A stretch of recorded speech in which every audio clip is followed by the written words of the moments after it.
Hi, my name is Melissa, and my two words are guarded and yielded. Now, my story, like many others, begins at home.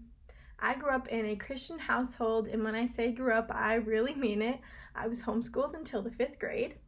We were and are a very close knit family, all nine of us, plus all the in laws and all my wonderful nieces and nephews. And as the youngest of seven children, I have always literally and figuratively looked up to my older siblings. They're older and therefore wiser, right? I mean, as far as I could tell, they never had too many issues, at least not disgraceful ones. The pressure to live up to spoken and unspoken expectations have been present for as long as I can remember. And the older I grew, the more prominent they became. We were the Colzos, a wholesome family of good Christians. Then entered the guarded part of my life.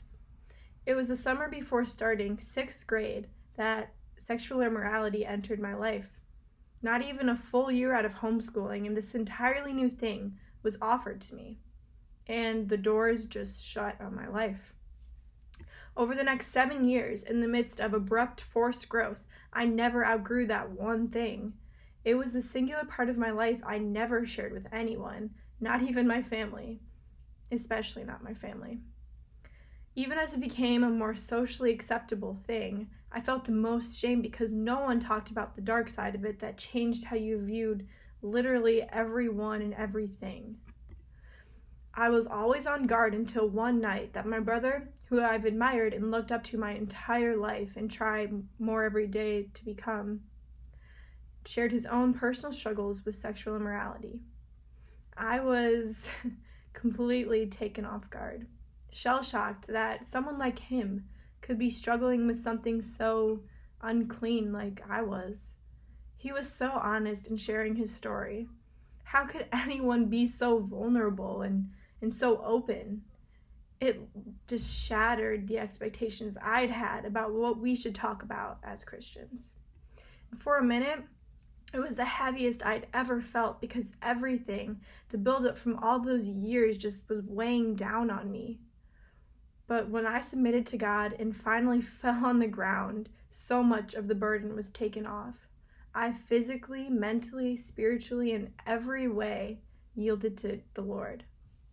It's sort of like this.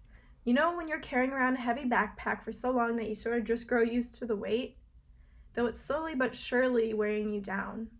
The moment that the burden feels the heaviest is that moment right before you take it off, that last push and exertion of force to relieve yourself of the burden. Confession is not easy. It's pretty dang hard and honestly terrifying. But this is the part of the gospel that made it possible for me to finally do it. My God is an omniscient God. He knows everything about my life, far more than I would ever. He knew everything that would happen when he came down to earth as a man. He knew every person that he would meet, every person that he would heal, and every person that would follow him. He also knew every person that would spit on him, every person that would yell crucify him, and every person that would betray him. And yet he still came and died for every one of those people, every one of his children, to defeat death so that we might spend the rest of eternity with him in heaven.